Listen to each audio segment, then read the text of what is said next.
Bienvenue dans le podcast des Ones, celles et ceux qui osent nourrir leur exception.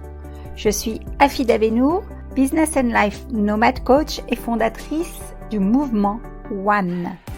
J'ai créé ce podcast pour les chefs d'entreprise en crise d'identité que j'accompagne, pour les aider notamment à ne plus jamais se dénigrer, s'oublier ou perdre confiance et énergie, pour créer un changement concret et un impact durable dans votre vie personnelle, relationnelle et professionnelle.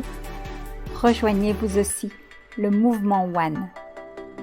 Ce podcast met à l'honneur ces femmes pour vous inspirer, pour impacter le monde, un acte d'amour à la fois, à commencer par un acte d'amour vers soi. Bonjour les Ones, celles et ceux qui osent nourrir leur exception. Aujourd'hui, quelle joie immense de recevoir une femme, une lady chamane. Je ne vous en dis pas plus pour le moment. J'ai à cœur d'accueillir Edith Lassiat. Edith, bonsoir. Bonsoir Afida, heureuse d'être là avec toi et avec vous. Pareillement. Alors aujourd'hui, c'est un grand jour parce que je fais partie des privilégiés qui ont entre les mains un inclassable. Qu'est-ce que c'est? Eh bien, j'ai entre les mains le livre de ma mentor, d'une amie de cœur et également d'une femme sur laquelle je suis les traces parce que pour moi, c'est un rôle modèle et je suis vraiment ravie que tu aies accepté, Edith, de faire cette interview pour ma communauté parce qu'on a à cœur de vous partager des parcours atypiques qui vont vous permettre, vous aussi, de trouver l'inspiration, de trouver l'audace d'être vous-même et d'agir pour œuvrer dans ce monde. Edith, voilà, je vous présente Inclassable. Inclassable, c'est ton bébé. Il vient de sortir, il est tout chaud. Itinéraire d'une chamane contemporaine. Et au travers de ce livre, c'est 21 histoires pour se relier à soi-même et trouver sa mission de vie. Alors Edith, je suis curieuse. D'où est venue cette idée d'écrire ce livre? Alors ce livre, il a plusieurs particularités. Déjà, il n'est pas récent. Il a été écrit en 2008 et c'est le livre sans lequel je ne serais pas devenue la mentor que tu connais, la femme que je suis aujourd'hui. En 2007, je suis artiste à l'époque depuis 15 ans, j'expose aux États-Unis, partout en Europe, j'ai un grand corpus d'œuvres et j'ai aussi beaucoup de textes puisque j'ai eu énormément d'écriture dans ma vie. Donc ça, c'était après le marketing qui m'a occupée jusqu'à 40 ans.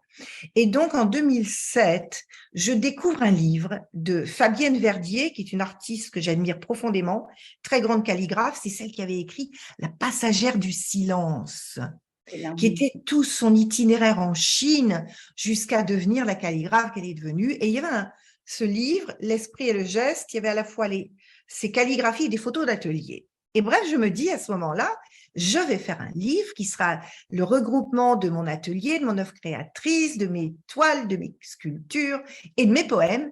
Et puis bon, je me dis, j'ai besoin de quelqu'un pour m'aider à le faire. Sauf que quand j'ai rencontré ce quelqu'un, c'était Pierre-Louis Imbert, dont je parle dans le livre, qui était à la fois un psychanalyste et un écrivain extraordinaire. Je vais le voir dans une expo où j'étais critique d'art à l'époque et je lui dis, voilà, j'aimerais avoir votre regard, m'aider. Et puis envoyez-moi une petite bio, 2 pages, on verra. Je lui fais une bio, elle fait 17 pages. Je lâche les chevaux. Et quand il le reçoit, il me dit, mais attendez, c'est pas votre toile qu'il faut raconter, c'est votre œuvre, c'est votre vie. C'est tout ce que vous avez vécu. Et c'est donc né de cette rencontre avec cet homme qui, quand il a vu un peu tout mon parcours, qui était à la fois artistique, chamanique, professionnel dans le monde du luxe, autobiographique avec beaucoup de nouvelles assez étonnantes aux confins du réel, il m'a dit c'est ça. Et donc, c'est comme ça qu'est né le livre, un peu à mon insu, parce que je n'étais pas partie là-dessus. Mais en me faisant accoucher, j'avais créé, mais aussi pour en parler, est-ce que ça peut aider des gens qui ont envie d'écrire, en créant une sorte de matrice de ma vie, j'ai tout d'un coup vu les 21 highlights de l'époque. Et à chaque nouvelle, je lui racontais, à chaque élément, je lui racontais l'histoire et il vibrait très haut. Puis après, j'écrivais. Et les 2 premières, il me dit, oui, bon, j'ai bien vibré quand vous me l'avez raconté, mais quand vous l'écrivez, vous n'y êtes pas allé. Hein. J'ai rien vu. Et après, je lâchais les chevaux. Et là, il me dit, bon, peut-être qu'on va retirer un petit peu. Là, c'est peut-être un petit peu trop lâché. Et donc, vraiment, il m'a aidé. C'est très difficile de parler de soi de façon juste. Hein. Il m'a aidé à trouver la juste ligne pour parler de choses qui sont parfois dans l'indicible. Notamment, il y a 2 nouvelles qui ont eu le prix de la nouvelle en 2009 et 2010. On était 250 et 300 auteurs. Et 2 années de suite, j'ai envoyé une nouvelle puis une autre. Le fœtus et l'homme aux yeux de mer. Et les 2 nouvelles ont été nommées parmi les 10 meilleures et éditées en 2010 et 2011. Donc, il y avait une plume, mais c'était des nouvelles où je parle de physique quantique, où je parle de dialogue avec l'indicible. Là, c'est dialogue avec un fœtus quand même. Et c'est que du vécu. Donc, voilà comment est né ce livre. C'était comment partager et remonter le temps de choses qui m'avaient emmené au-delà de ce que j'aurais même moi-même imaginé. Et comment le poser de façon juste, à la fois pour moi au début, pour en accoucher, pour prendre de la hauteur et ensuite pour l'offrir au monde. D'où la plume, la nécessité d'une plume très juste pour que ce soit aussi un voyage poétique, onirique, aux confins du réel. Et pourtant, c'est ma vie. Waouh, waouh, waouh, waouh. Alors, tu me tends la perche parce que là, j'ai fait un arrêt sur image, page 285 du livre. Et si tu me le permets, avec cœur, je voudrais lire à vous qui nous écoutez ce poème, justement, écrit par Édith.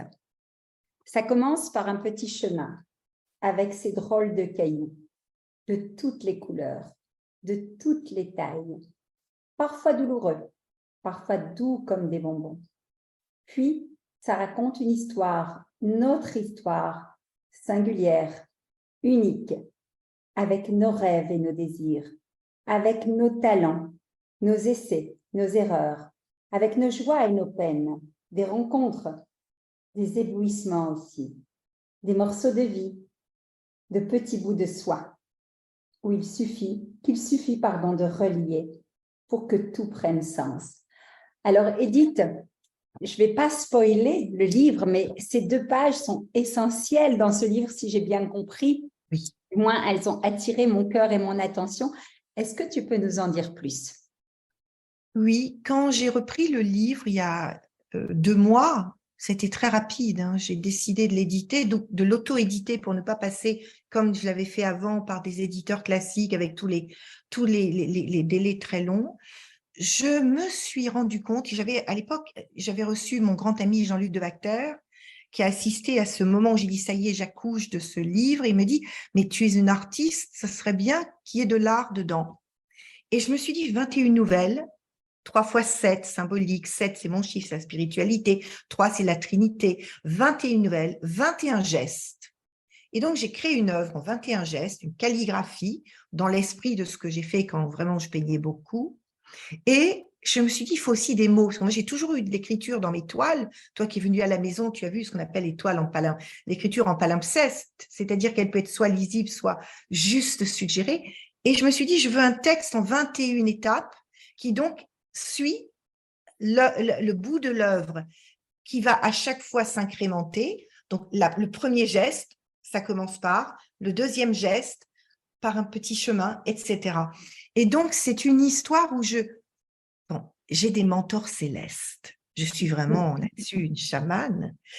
Et donc, j'ai reçu ce message. Ton livre est un sésame qui va te permettre de conjuguer la chamane et l'artiste au passé, au présent et au futur.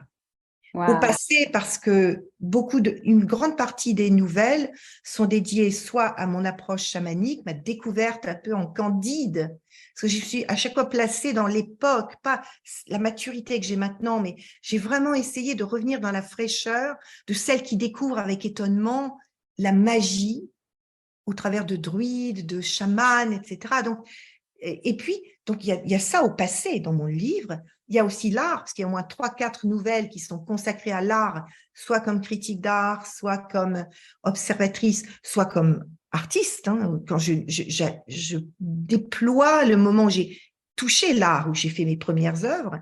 Et donc, en effet, il le conjugue au passé. Au présent, ça voulait dire que je devais rajouter ce geste.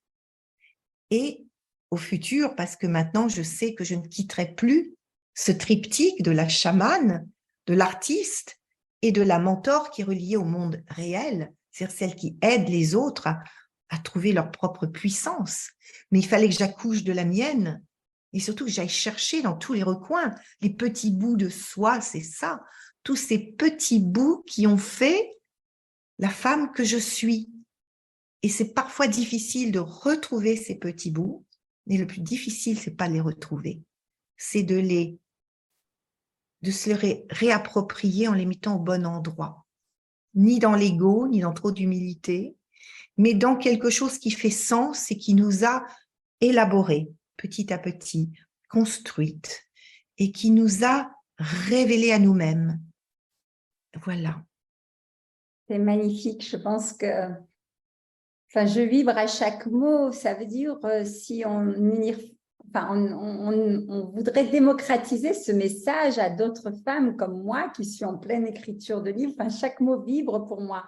Quelque part, en nous faisant ce témoignage de la façon dont tu as vécu Inclassable, c'est aussi pour moi un signe d'encouragement de me dire que tout est déjà là, parce que pareil, tu sais, je suis en train d'œuvrer sur le livre Les 6 super pouvoirs du cœur, et on en a déjà parlé en 2016, en 2017, en 2019 ensemble, et là, je vois le bout, entre guillemets, du tunnel également.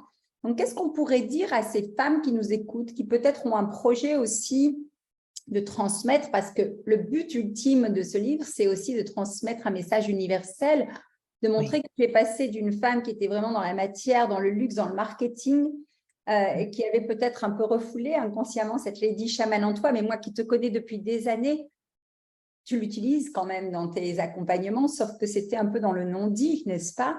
Et là, quelque part, tu révèles un peu au grand jour, puisqu'aujourd'hui, tu mentors des dirigeantes en France et à l'international, et tu offres vraiment cette expertise unique qui est toi complète quelque part, j'ai envie de dire. Le conseil que je peux donner, c'est d'abord d'en avoir un désir profond. Absolument. C'est-à-dire qu'il faut comprendre qu'il y a une nécessité intérieure et qu'elle n'est pas que soi par rapport à soi, mais qu'on va livrer quelque chose comme un cadeau.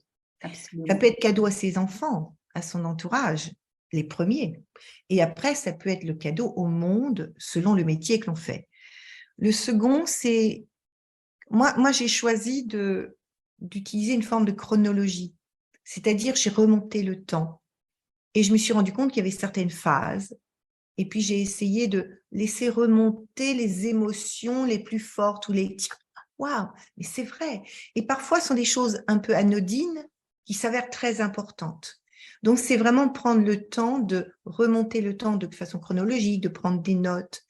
Et je conseille quand même pour une autobiographie d'avoir quelqu'un qui nous permet de livrer par la parole d'abord, puis l'écriture, d'avoir un miroir et une oreille. C'est très difficile tout seul de parler de soi, parce qu'on va soit majorer, soit minorer. Mais la justesse, c'est un fil, tu vois. Et en plus, moi, j'ai choisi d'aller de façon très large, puisqu'il y a à la fois le côté, et pourquoi ces études, par exemple. On a tous à un moment des choix qui ne sont pas forcément les nôtres, mais qui vont nous mettre sur un rail.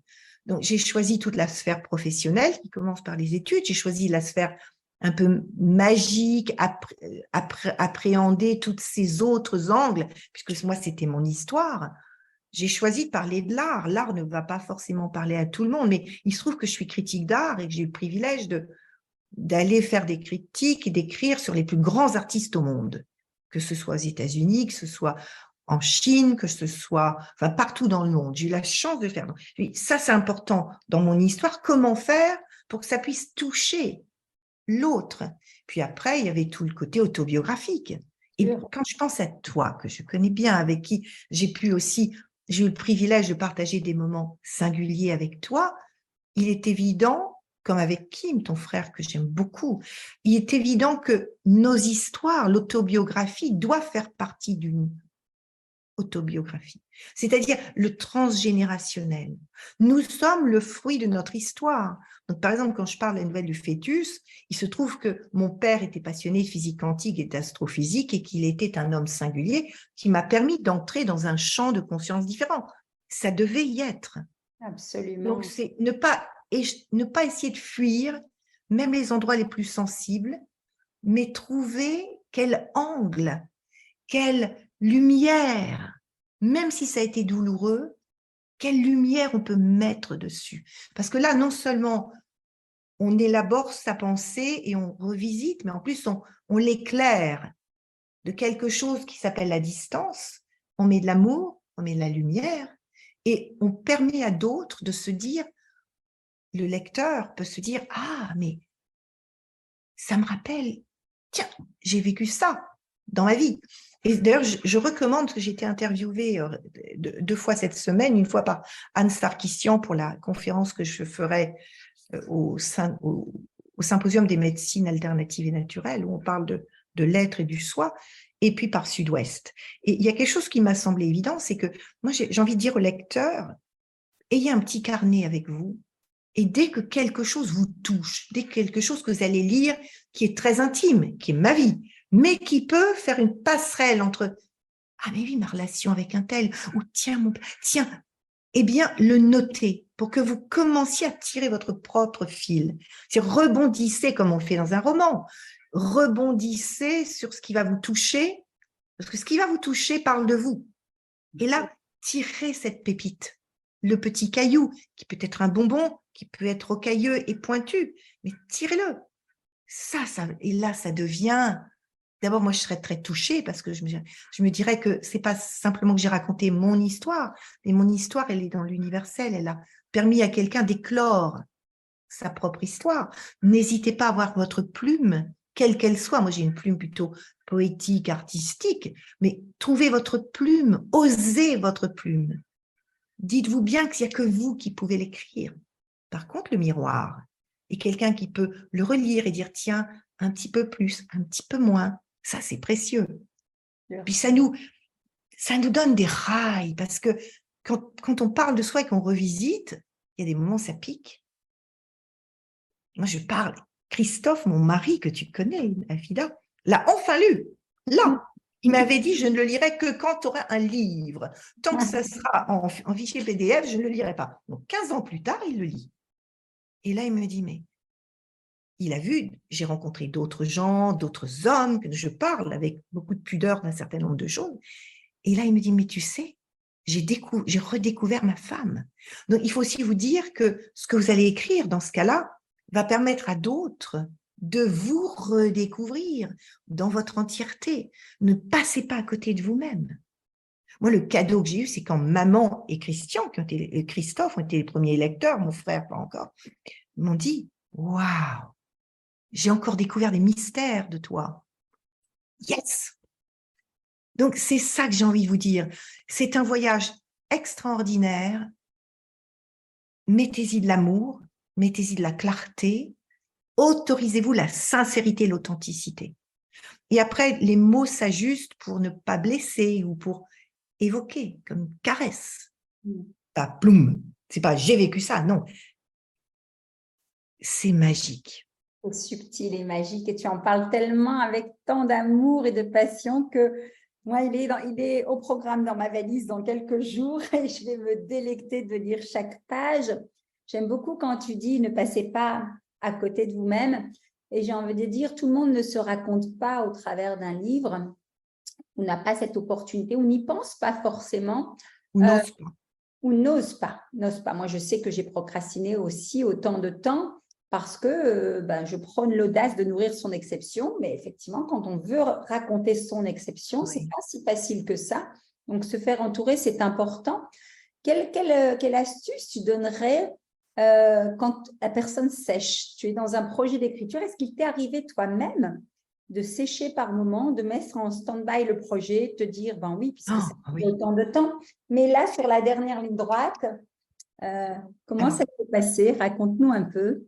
Pour l'écriture de ce livre, je n'ai pas eu de moment où j'ai séché parce que j'avais ce binôme qui me dit, bon, Edith, racontez-moi ça. On avait bien identifié. La chose la plus, c'était très intuitif, mais la plus puissante que j'ai faite au début, c'est cette matrice, chronologie, thème. L'art, le chamanisme, la famille, l'autobiographie, enfin le transgénérationnel et le côté la sphère professionnelle. Donc ça a été la première clé, c'est-à-dire que j'avais une vraie matrice.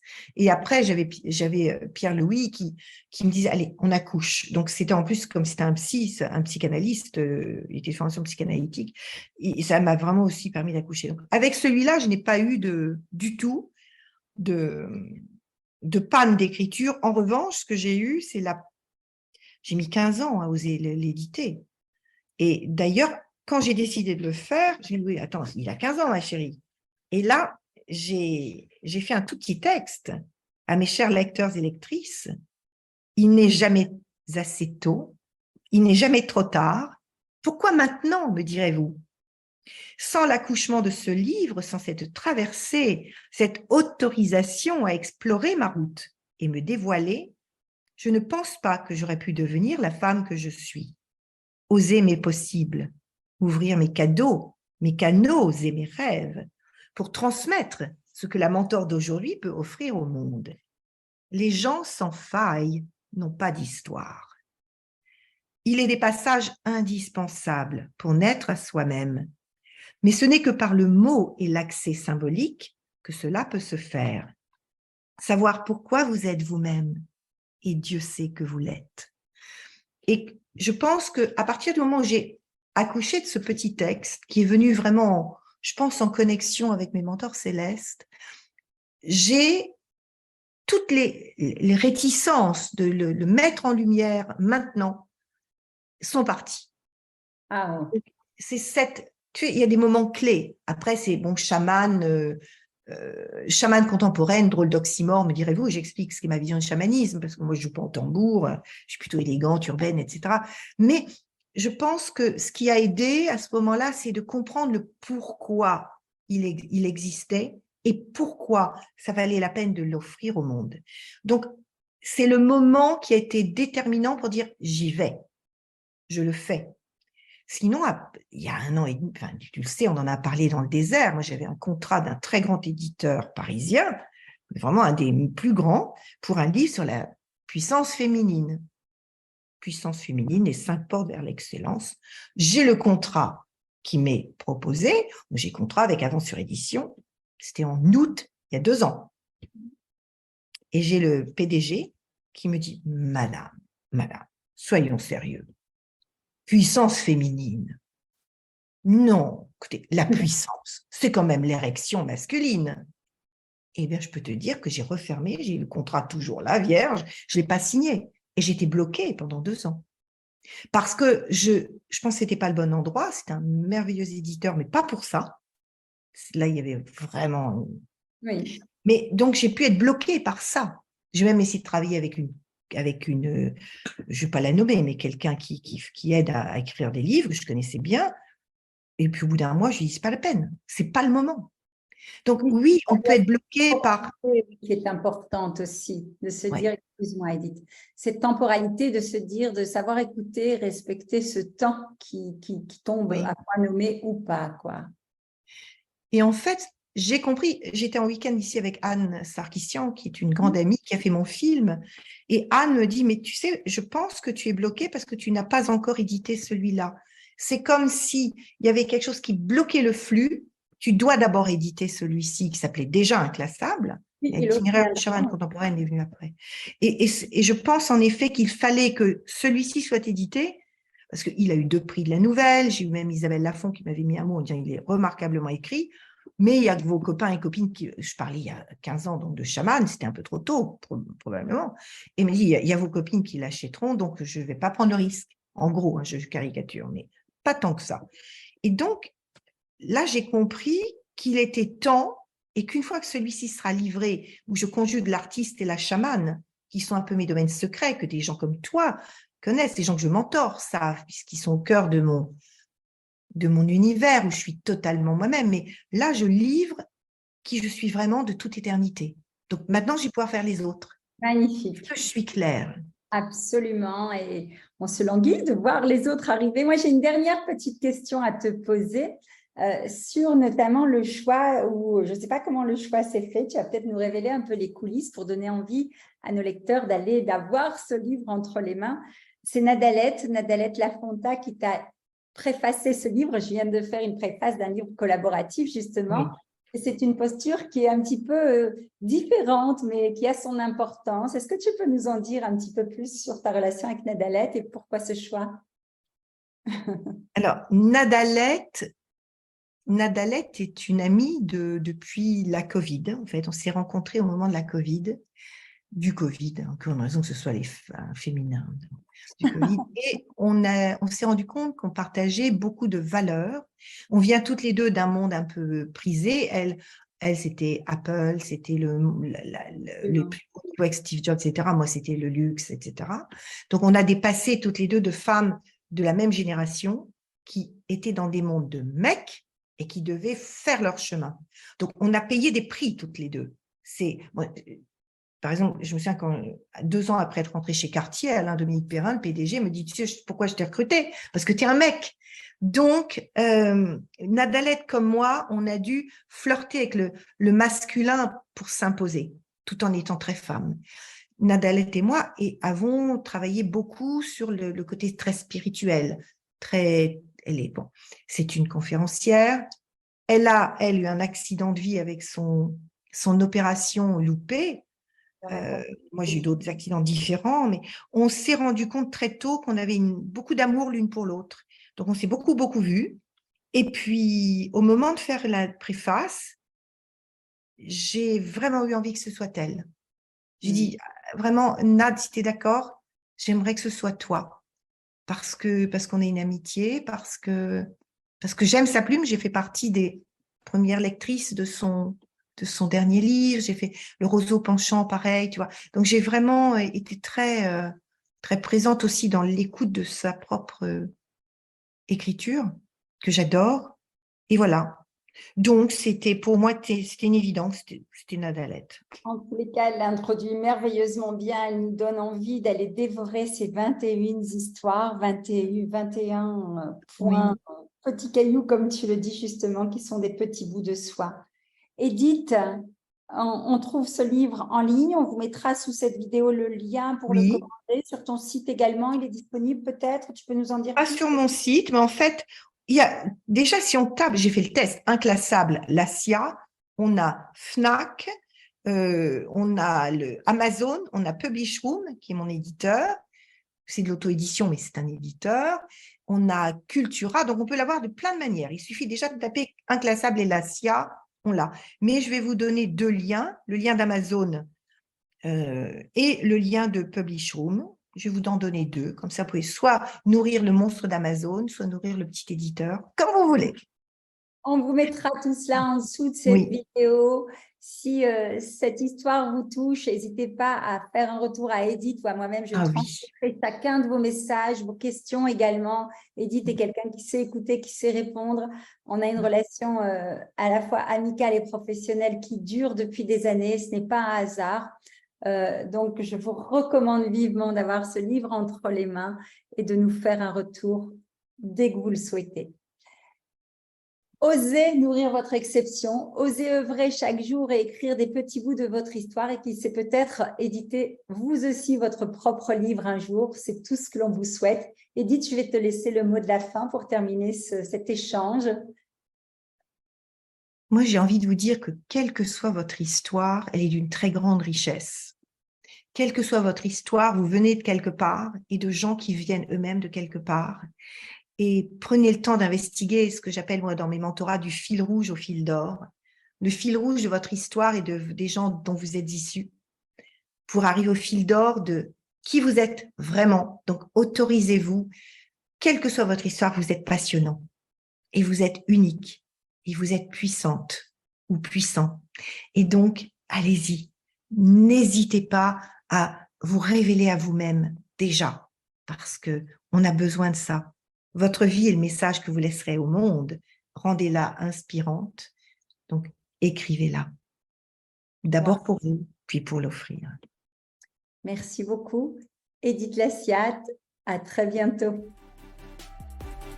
Si ce podcast vous a plu, n'hésitez pas à chaque enregistrement, à chaque écoute, à nous mettre un commentaire, un avis. Cela nous réchauffera le cœur. Vous pouvez également, si vous le désirez, passer de l'autre côté du micro, simplement en me contactant. Et à très bientôt.